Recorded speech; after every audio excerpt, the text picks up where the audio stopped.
वंदे पुरुषोत्तम। एक दिन जितेंद्र चटर्जी दा श्री ठाकुर जी से बोले कि आपने कहा था कि तुम अपने स्वयं के लिए, अपने परिवार के लिए, अपने देश के लिए, दुनिया के वर्तमान और भविष्य के लिए खुद ही जिम्मेदार हो। एक व्यक्ति को सबके लिए जिम्मेदार क्यों और कैसे होना चाहिए? श्री ठाकुर जी बोले, यदि आप किसी तालाब के एक कोने में एक कंकड़ फेंकते हैं तो लहर उत्पन्न होती है और वह लहर पूरे तालाब के पानी के हर छोर तक फैल जाती है। उसी प्रकार आपका प्रत्येक कार्य हर क्षण पूरे वातावरण को, परिवेश को प्रभावित कर रहा है। इसलिए इसमें कोई संदेह नहीं है कि परिवेश को और पर्यावरण को जो कुछ भी हुआ है उसके लिए आप आंशिक रूप से जिम्मेदार हैं। यह तो एक तथ्य है। इसके अलावा जब कोई व्यक्ति पर्यावरण के प्रति सचेत, जागरूक और सक्रिय होता है तभी सामाजिक या राष्ट्रीय समस्याओं का समाधान हो सकता है, क्योंकि समुदाय व्यक्ति से बनता है और प्रत्येक व्यक्ति अपने परिवेश का आधार है। यदि आप वीरेंद्र से इस बात पर बहस करने की बजाय कि उसे आपके प्रति क्या करना चाहिए उसके लिए उचित कार्य करते हैं तो आपको निश्चित रूप से लाभ होगा और आशा है कि वीरेंद्र भी आपके उदाहरण से लाभान्वित होगा। यदि आपके सर्वोत्तम प्रयासों के बावजूद वीरेंद्र आपके लिए कुछ नहीं करता है तो शिकायत न करें, उससे कोई अपेक्षा न रखें, अन्यथा आप निराश होंगे। लेकिन यदि वीरेंद्र किसी और के लिए वह नहीं करता तो उसे करना चाहिए, तो वीरेंद्र को इस बात से अवगत कराने का प्रयास करें। इस प्रकार अपने दायरे में अधिक से अधिक लोगों के प्रति कर्तव्यनिष्ठ बनने का प्रयास करें। किसी भी बात पर रुके नहीं। आप देखेंगे कि आदर्श को केंद्र में रखकर संपूर्ण संसार आपकी परिधि में आ जाता है और यही आपका दायित्व है। जीवित रहने के लिए बस इतना ही काफी है। आपके पास जितना अधिक ये सब होगा आपका जीवन उतना ही बेहतर हो जाएगा। संध्या हो चुकी है, आकाश रंगीन हो गया है, उसकी आभा चारों ओर फैल गई है। श्री ठाकुर का चेहरा भी अत्यंत सुंदर लग रहा है। सभी लोग उत्सुकता से उन्हें देख रहे हैं। धीरेन्द्र दा भट्टाचार्य बोले कि हम अक्सर अकेले बहुत काम कर सकते हैं, लेकिन 10 लोगों के साथ मिलकर संगठित तरीके से काम करना संभव नहीं है। इसका समाधान क्या है? श्री ठाकुर जी बोले, आप जितने अधिक जटिल इच्छाओं से ऊपर और दिखावे से मुक्त होंगे उतना ही अधिक आप मिलकर काम कर पाएंगे। दिल्ली से आप जो कहेंगे और यहाँ से रामाशंकर जो कहेंगे उसमें कोई अंतर नहीं होगा। आदर्शों और उद्देश्यों में सामंजस्य होगा। विचलन केवल स्वार्थ से उत्पन्न होता है, तब वह पूर्ति करने की बजाय हानिकारक हो जाता है। व्यक्ति दूसरों के प्रति घृणा, नफरत फैलाने का प्रयास करता है। वह सोचता है कि इससे उसका आत्मसम्मान बढ़ेगा और लोग उसके बस में हो जाएंगे, लेकिन परिणाम विपरीत होता है। यह सब अच्छा नहीं है और कुछ अच्छी आदतें आवश्यक हैं। कार्य करते समय सामान्य मंत्रिमंडल से परामर्श करना चाहिए, जिससे आपसी समझ बढ़ती है। इसके अलावा लोग प्रशंसा चाहते हैं, सभी की प्रशंसा करनी चाहिए। जो स्वयं की प्रशंसा करते हैं और दूसरों की प्रशंसा नहीं करते वे आलोचना के पात्र बन जाते हैं। वे कभी भी एकता लाने वाले नहीं बन सकते हैं।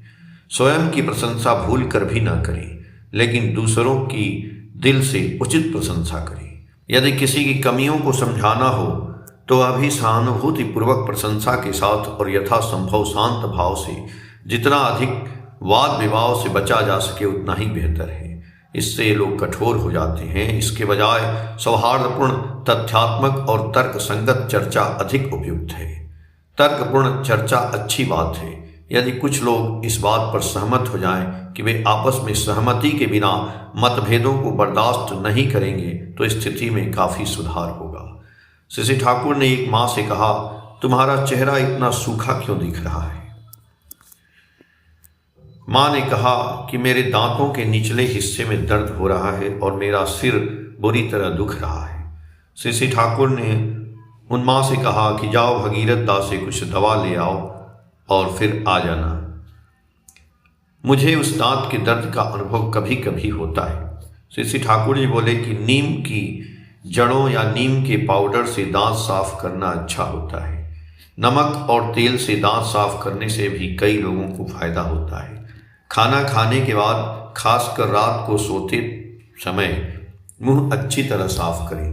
डॉक्टर से मिलने पर जांच करवाएं कि कहीं आपको पायरिया तो नहीं है। अगर आपके दांत ठीक नहीं हैं तो कई लक्षण दिखाई देते हैं। आपको जल्द से जल्द इलाज करवाना चाहिए और जितना दूध आप पचा सके उतना पीना अच्छा होता है।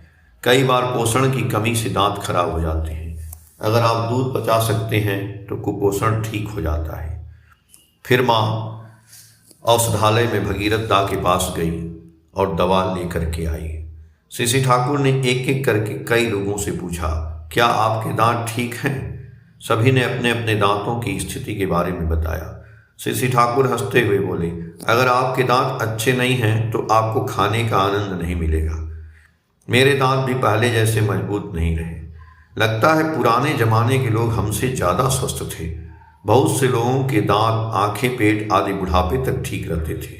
मैंने कई लोगों को तला हुआ खाना खाते और बिना चश्मे के पढ़ते भी देखा है। और हाँ, खाना भी काफ़ी पारंपरिक होता था। उन्होंने आंखों और हाव भाव से सब बात समझाई। हर कोई हंस रहा था। एक दादा गिरीश दा आए, बोले कि आजकल पहले की तरह भोजन उपलब्ध नहीं है, भले ही मानव स्वास्थ्य के लिए हानिकारक है। श्री ठाकुर जी बोले कि सच्ची चीज़ों की कमी है। इसके अलावा हमारा व्यवहार और रीति रिवाज पहले जैसे नहीं रहे। अनुचित विवाहों के कारण वैवाहिक और पारिवारिक जीवन में अशांति और असामंजस्य बढ़ रहा है, जिससे स्वास्थ्य और जीवन प्रत्याशा पर भी प्रतिकूल प्रभाव पड़ रहा है। प्रेम आजीवन संबंध बनाता है, जबकि घृणा बने बनाए संबंधों को भी नष्ट कर देती है। श्री ठाकुर ने थोड़ी देर के बाद अचानक पूछा कि टेलीविज़न क्या है? एक व्यक्ति ने कहा कि यह एक प्रकार का उपकरण है जो किसी वास्तविक दृश्य को सटीक रूप से दूर भेज सकता है और उसे वहां पुनः प्रस्तुत कर सकता है। श्री ठाकुर जी बोले, ऐसा क्यों और कैसे होता है? उन्होंने कहा कि जब किसी वस्तु पर प्रकाश डाला जाता है जिसकी छवि दूर तक भेजी जानी है, तो उसके सामने स्थित ट्रांसमीटर में प्रकाश और छाया के अंतर के अनुसार एक विद्युत तरंग उत्पन्न होती है और यह विद्युत चुंबकीय तरंग की तरह फैलती है। यह तरंग प्राप्तकर्ता उपकरण पर पहुंचती है और प्रकाश और छाया में समान अंतर उत्पन्न करती है। इस तरह रिमोट ट्रांसमीटर के सामने के दृश्य की एक प्रतिकृति रिसीवर के सामने की स्क्रीन पर दिखाई देती है। श्री ठाकुर जी बोले कि मानसिक सामंजस्य, मेंटल ट्यूनिंग से दूर के दृश्य भी मन की स्क्रीन पर प्रकट हो सकते हैं। उन्हें स्पष्टता और बिना किसी विकृति के देखा जा सकता है। जय गुरु।